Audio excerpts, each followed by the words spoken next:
말씀은 베드로전서 5장 말씀입니다. 베드로전서 마지막 장이 되는데요. 언제나 그렇습니다만 매 각 서신서마다 마지막 장에서는 기자가 당부하고자 하는 그런 내용들이 함축되어 있는 부분들이 있습니다. 오늘 5장 말씀에도 보면은 전반부에는 3절 말씀이 핵심이 될 것 같고요. 중후반부에는 8절, 9절 말씀이 아마 오늘 이 기자의 권고하는 말씀이 함축되어 있는 듯 보입니다. 우선 말씀을 보면은 본 내용의 1절부터 6절까지는 고난 중에 있는 우리들의 바른 자세가 어떠해야 되는가를 지금 이야기하고 있는 것 같고요. 7절부터 14절 매진말까지는 유혹에 대한 어떤 경각심을 이제 우리에게 권고해 주고 있는 것 같습니다. 우선 3절 말씀을 한번 볼까요? 고난 중에 어떠한 자세를 갖고 살아야 되는가를 지금 3절 말씀에 다시 한번 봅시다. 맡기운 자들에게 주장하는 자세를 하지 말고 오직 양무리에 본이 되라, 이렇게 되어 있습니다. 그러니까 어떤 단체이든 그 무리 중에 리더가 되는 사람은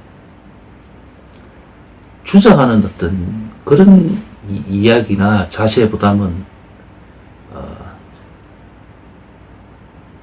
오직 그 무리들의 어떤 의견과 또 희망하는 바에 대한 어떤 것을 충분히 미리 사전 알아서 그들과 교통하고 화합함으로써 그들이 원하는 바대로, 무리가 원하는 바대로 먼저 본이 되어서 보여줘야 된다라는 것을 지금 하나님 말씀을 이야기하고 있습니다.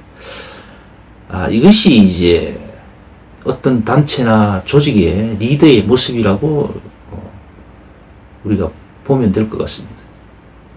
오늘날 어제도 촛불 집회가 있었습니다만 이제는 탄핵을 찬성하는 어떤 촛불 집회와 탄핵이 기각이 돼야 된다는 어떤 반대 집회입니다. 태극기 집회라고 하죠. 그런 무리들이 이제 서울 도심에 각각 자리를 잡고 이제 집회를 하고 있습니다. 추운 날씨에도 불구하고 양쪽 지정에 상당히 수가 나왔다고 얘기를 하고 있는 것 같습니다. 어쨌든 그러한 집회가 주말마다 이제 열리게 되는 이유는 다른 게 아니죠.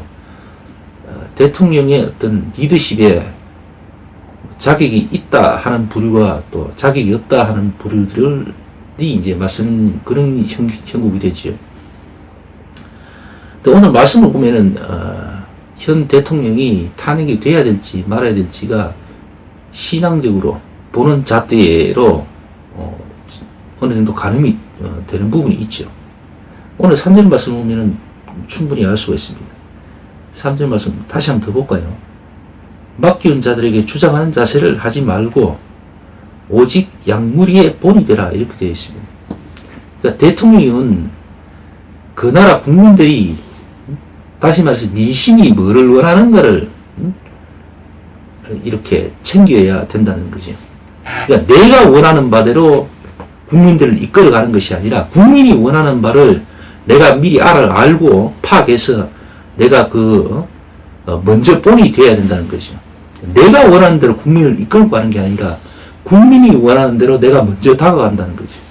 먼저 본이 되어야 된다. 너무 명확한 말씀이잖아요. 그죠?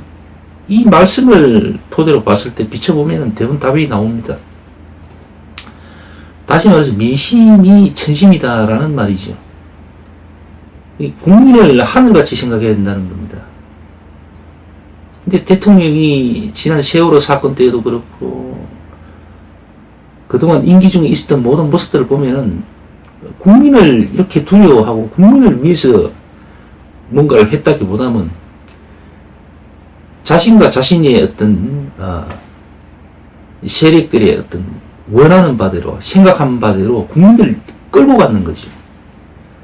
그리고 자기를 추종하는 자들을 우선적으로 그들을 위한 정책들을 펴나가고, 그래서 따라오면은 내 편이고 반대하면은 적이 되어버린 거죠. 그래서 그 블랙리스트를 작성해서 그 사람들에게 주어지는 지원금들을 차단해버리고 또 압력을 행사해서 단체장이나 뭐 이런 사람들 다 잘라버리죠. 뭐 블랙리스트에 올라있는 문화계 인사뿐만 아니죠. 그런 어떤 인사들은 정관계에 뭐 골고루 다 행사를 했습니다. 그러니까 내 편이 아니다 싶으면 과감하게 적으로 돌려서 잘라버립니다. 장차관 뭐 할 것 없이 국장들 해가 각 부서별로 주요 기관들을 어떤 인사들을 대부분 다 그렇게 해버리는 것 같습니다. 지금 드러난 상황들을 봤습니다. 그래서 오늘 말씀이 지금 하나님 말씀이 이야기하는 것하고 전혀 다릅니다.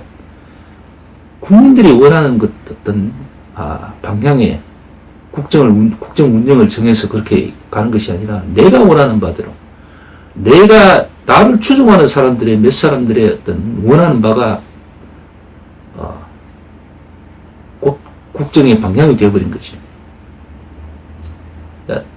국민의 나라, 국민을 위한 나라가 아니고 나를 위한 국민이 있을 뿐인 겁니다. 그럼에도 불구하고 아직까지 정신을 못 차렸죠. 이렇게 많은 사람들이, 국민들이 치탄을 하고 또 탄핵에 올라서기까지 했으면서도 아직까지도 자기는 잘못한 게 없답니다. 내가 뭘 잘못했는데 그러면서 난리치고 있죠. 어떻게 보면 이런 모습 하나하나 때문에 뭐 불쌍한 국민이라고 할 수도 있고, 또 한편으로는 이런 걸 계기로 해서 말이죠. 또 국민들이 조금 더 앞으로 정신을 차리고 대통령 선거나 뭐 국회의원 선거 때 좀 더 생각을 하고 정신을 차려서 이제 투표권 행사를 할 수 있지 않나, 뭐 그런 생각도 해봅니다. 자, 어쨌든 중후반부에 있는 유혹에 대한 경각심을 지금 다시 한번 봐야 되겠네요. 8절 9절 말씀을 또 한번 봅시다. 8절 9절 근신하라 깨어라, 너희 대적 마귀가 우는 사자같이 두루다니며 삼킬 자를 찾나니 너희는 믿음을 굳게 하여 저를 대적하라. 이는 세상에 있는 너희 형제들도 동일한 고난을 당한 줄 알미니라. 이렇게 되어 있습니다. 자, 오늘 말씀을 보니까 믿는 사람들이 하나님의 은혜로 복받아서 편안하게 잘 산다고 하는 겁니까? 아니면은 믿음에도 불구하고 고난을 받는다고 하고 있습니까? 이 말씀에 대해서 분명하게 우리가 정의를 내리고 또 자각을 해야 될 부분이 있는데요. 아직까지도 교파 교회, 그러니까 기존 뭐 교파 교회에서는 오늘 이 시간에도 아마 교회에서 목사들이 그렇게 이야기할 겁니다. 예수 믿어서 복 받으십시오. 복 받습니다. 그렇게 아마 줄기차게 이야기하고 있을 겁니다. 헌금 많이 하고 목사 잘 섬기고 그렇게 헌신하면은 정말 나중에 있을 하늘의 복뿐만 아니라 이 땅에서도 얼마든지 물질의 축복부터 해서 막 엄청난 건강의 복해서 취업의 복이라든가 뭐 온갖 있을 복이란 복은 다 받습니다. 제대로 믿고 제대로 섬기고 제대로 헌신하면 그렇게 됩니다. 그렇게 이야기할 겁니다. 그런데 오늘 하나님 말씀 뭐라고 합니까? 너희는 믿음을 굳게 하여 저를 대적하라. 이는 세상에 있는 너희 형제들도 동일한 고난을 당한 줄 알미라. 이렇게 되어 있습니다. 이 세상 살면서 믿기만 믿으면 복받고 잘 산다라고 얘기하는 게 아니죠. 믿음에도 불구하고 고난을 받는다라고 얘기합니다. 하나님 말씀 곳곳에 보면 믿음으로 인해서 더 삶이 고달파지고 힘들 수 있다라고 곳곳에는 얘기하고 있습니다. 그럼에도 불구하고 왜 오늘날 교파교회의 목사들, 각 교회마다 목사들은 왜 그렇게 교회 성도들에게 사기를 칠까요? 거짓말을 하고 왜 그렇게 할까요? 어쨌든 8절 말씀은 분명하게 다시 한번 이렇게 우리에게 이야기를 해주고 있습니다. 근신하라 깨어라. 너희 대적 마귀가 우는 사자같이 두루다니며 삼킬 자를 찾나니 이렇게 되어 있습니다. 이 세상에는 우리 대적 마귀가 우는 사자같이 두루다니며 삼킬 자를 찾는다라고 이야기합니다. 그리고 삼킬 자를 찾으면 어떻게 합니까? 확 달라든다는 거죠. 공격을 한다는 겁니다. 이거는 신불신과에 마찬가지입니다만은 내가 잘못을 안 했음에도 불구하고 어떤 다른 세력으로부터 공격을 받는 경우가 참 많잖아요. 그죠? 내가 잘못한 게 없는데도 억울하게 누명을 뒤집어 쓰기도 하고 또 지탄의 대상이 되기도 합니다. 사실. 그렇잖아요. 이거는 믿고 안 믿고를 떠나서 살면서 그런 경험 다들 아마 해봤을 겁니다. 대부분은 그럴 거예요. 또 어떤 선택을 해야 되는데 어느 쪽을 선택하든 원만한 선택이 될 수 없는 그런 아주 황당한 선택을 해야 될 그런 경우도 있습니다. 참 억울한 상황이 놓이는 경우, 그런 경우가 더러 많잖아요. 그죠? 또 내가 싸움을 피하고 좋은 게 좋은 거라고 그렇게 선택을 했음에도 불구하고 공격을 받는 경우도 있습니다. 산다는 게 참 힘듭니다. 근데 우는 사자, 우리 대적 마귀들은 하나님을 믿는 우리를, 그런 존재들이 분명히 이 땅에 있다면 우리들을 그냥 놔둘 수가 없잖아요. 입장을 봐도 그렇잖아요. 그죠? 제가 마귀라면은, 예수님을 대적하는 입장에 있는 마귀라면 예수님을 제대로 믿고 살아가는 사람을 그냥 내가 보고 있는데, 내가 알고 있고 보고 있는데 그걸 그냥 두겠습니까? 찾아가서 박살을 내야죠. 절대로 그냥 놔둘 수가 없습니다. 온전히 기도하고 찬양하고 예배하도록 그냥 놔두겠습니까? 절대로 그냥 못 놔둡니다. 어떻게든 박살을 내죠. 예수님과의 관계를 끊게 만들기 위해서 그냥 안 놔둡니다. 아주 지그지그 밟아놓습니다. 제가 만약에 마귀라면 그렇습니다. 당연한 거겠죠. 어쨌든 적이니까. 우리를 대적하는 마귀들은 우리가 예수님과 닮아가는 그런 삶이 되면 될수록 우리를 그냥 놔두지 않습니다. 그래서 우리의 삶이 그렇게 평탄할 수가 없는 거예요. 늘 힘들 수가 있고 늘 억울할 수도 있고 수시로 때때로 막 미치고 환장할 경우가 덜어 생길 겁니다. 저도 최근에 그런 일을 수시로 겪고 있고 잠 겪을 수도 있고 그렇습니다. 보기에 따라서 다릅니다만 참 살아낸다는 게 이게 참 힘들고 어렵습니다. 하루하루가 정말 어려워요.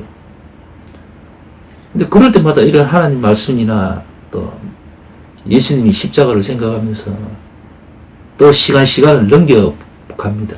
그러면 또 그 당시에는 곧 죽을 것 같고 막 잠을 못 자고 막 미칠 것 같은데 또 시간이 지나면은 또 어떻게 지나가요. 그게. 그 문제 또 그 상처라든가 이런 것들이 또 지나가더라고요. 그래서 오늘 하나님 말씀은 이렇게 이야기하는 것 같습니다. 9절 말씀 후반부를 다시 한번 볼까요? 세상에 있는 너희 형제들도 동일한 고난을 당하는 줄 알미니라 이렇게 이야기합니다. 믿는 사람이 어디 저 혼자 있겠습니까? 믿는 사람들은 한둘이가 아닙니다. 참 많습니다. 그 형제 자매들도 저 아닌 다른 형제 자매들도 믿음 안에서 살고자 하는 그런 형제 자매들도 많이 있는데 그들도 마찬가지라는 겁니다. 그들도 똑같은 모양은 아니겠지만 어떤 식으로든 고난을 받고 있고 힘들게 살아가고 있습니다. 왜? 우리의 대적 마귀들이 그냥 놔두지 않잖아요. 그죠? 그래서 억울한 일을 당하고 욕을 먹고 창피를 당하고 마음이 깊은 상처를 갖고 그렇게 하루하루를 살아갑니다. 그럼에도 불구하고 믿음 안에서 살기 위해 노력을 합니다. 마음을 다잡고, 그리고 시간이 흐르면서 또 상황이 변하는 걸 보고, 어떤 때는 이게 하나님이 나를 이렇게 길을 열어주시는구나 하면서 깨달을 때도 있고, 또 어떨 때는 어쨌든 시간이 해결해 주는구나 라고 믿음에서 좀 벗어난 생각도 할 때도 있죠. 상황이 또 이렇게도 변할 수가 있구나 하고, 또 다른 길이 또 보여지기도 하고 말이죠. 어쨌든 그렇습니다. 그러니까 이 세상에 사는 이 삶들이 그렇게 녹록지가 않습니다. 참 힘듭니다. 어제 같은 경우는 딸아이가 지금 운전 연습을 한다고 하고 있는데, 횡단보도 근처에서 자기는 전진 기아가 들어가는 줄 알았는데 어떻게 하다가 후진 기아가 들어가는 상태가 된 거죠. 악셀레터를 딱 밟으니까 앞으로 안 나고 뒤로 확 가잖아요. 만일에 뒤에 횡단보도에 사람들이 있었으면 큰일 났죠. 그러고는 놀래가지고 운전을 안 하겠다고 그래요. 자, 그럼 이런 상황에서 그런 일이 한번 있다고 해서 운전을 안 하면 어떻게 됩니까? 매번 자동차 운전뿐만 아니라 회사에 가서도 그런 일이, 황당한 일이 또 일어날 수도 있고 한데, 그러면 회사 그만두고 그냥 집에 가만히 있어야 되겠다, 그죠? 이런 상황들이 얼마든지 이런저런 모양으로 얼마든지 일어나거든요. 그럴 때마다 어떻게 돼요? 그때 다 포기해버려야 됩니까? 그렇진 않잖아요. 우리는 어쨌든 예수 그리스도의 어떤 삶을 쫓아가야 되고 살아내야 됩니다.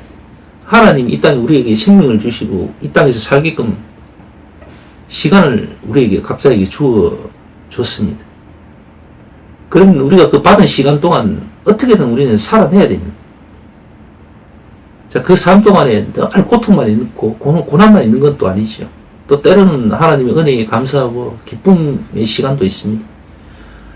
그럼에도 불구하고 고통의 시간이 너무 깊고 길어서 참 힘듭니다. 그때마다 우리가 하나님께 간절히 구하고 또 힘을 얻어서 또 이겨내고 하는 겁니다. 그래서 삶은 살아가는 것이 기도하지만 살아낸다고 해야 이게 맞는 것 같아요. 하루를 살아내고 또 다음 날을 또 살아내고, 그래서 하나님께 영광을 돌리려고 하고 애를 쓰고, 그것이 우리들의 삶이죠. 그런 걸 봤을 때에 지금의 오늘날에 우리 국민들이 겪고 있는 이 고난들, 이 힘겨움들, 역시 우리가 또 하나님의 은혜로 잘 이겨내고 버텨내서 또 다른 어떤 모습의 어떤 상황과 현상들을 맞이하게 될 겁니다. 그럼 그때는 좀 더 나은 변화된 모습, 좀 더 차원이 다른 나아진 모습의 어떤 우리들의 모습들이 있으면은 아마 충분할 겁니다. 그걸로 충분하겠죠. 또 그렇게 기대를 하고 있잖아요. 많은 분들이. 탄핵이 반영돼서 대통령을 새로 뽑고 그 대통령이 새롭게 이 시대에 맞는 어떤 형태의 국정을 이렇게 도모하고 말이죠. 그래서 나라가 좀 더 발전이 되고 경제가 안정이 되고 안보가 안전하게 지켜지고 외교가 아주 매끄럽게 잘 이루어져서 말이죠.